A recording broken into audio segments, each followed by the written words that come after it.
Kas vēl varētu būt, teiksim, visu šo te, teiksim, tik sajauc kopā un izveidojas konflikti. Tātad, kas notiek tālāk? Ko dara ar konflikti tālāk? Viņu, pieņemsim, variants viens viņu dāvina, jā, kā dāvana. Nu, tātad tur attiecīgi tur cilvēki priecājas, jā, vai bērni, un tā tālāk. Nākamais. Ko dara ar konflikti? Tas ir korupcijai. Piemēram, pacientu un ārstu attiecībās. Korupcija ir ļoti populāra. Ar ko? Ar konfliktēm. Ko vēl var darīt ar konfliktēm? Viņas var kausēt un veidot oriģinālas receptes.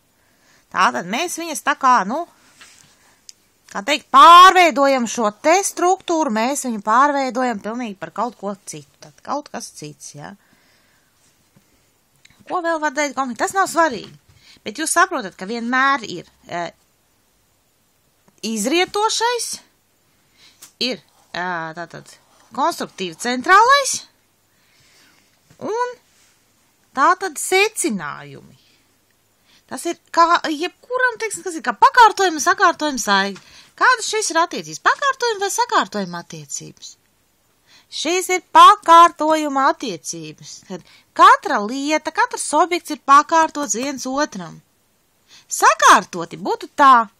Sakārtojuma attiecības ir, teiksim, kur ir minētie rieksti, šokolāde, tur pieņemsim, jā, tur piens, kakao, ogas, kaut kādas rozīnes, tās, viņas tik tā, viņas ir sakārtotas.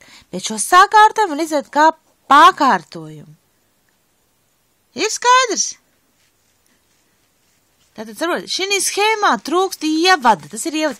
Tāpatās, kā piemēram, teiksim, stāsts ir, jā. Kas viņam ir ievads, jā, kur stāsta, kas tu esi, ko tu dari. Un, kā CV, es esmu dzimis tad un tad, jā, ievads tad ir kāds iztirzājums, jā, un tad ir, kā teikt, nobeigums. Ja tas ir ļoti māksliniecisks romāns, tad viņam, teiksim, te ir arī kāpinājums. Bet pilnīgi normāli, piemēram, kā CV dzīves gājumam, tīri tādam ikdienas aprakstam, ir šī konstrukcija. Tātad nevar būt kaut kāds, bet padomāt reāli, ka mēs izrausim kaut kādu vienu daļu ārā. Pieņemsim, mums ir ievads un iztirzājums. Labi, pieņemsim, kad, ja mēs, teiksim, dodam savu dzīves gājumu, teiksim, darba devējs mums pieņem darbā, ja? Tad ir tā, ka ievads, es esmu dzimis Latgalē, tur tādā gadā, daudz bērnu ģimenē tīri pīri, labi, var ne tik smāk neizplūst. Bet tālākais, tas ir iztirzājums. Var sakot, es esmu mācījies tur un tur, es protu tik un tik valodas, man darba pieredze strādājis tur, viss, labi, Bet kas ir nobeigums? Kas ir šis nobeigums?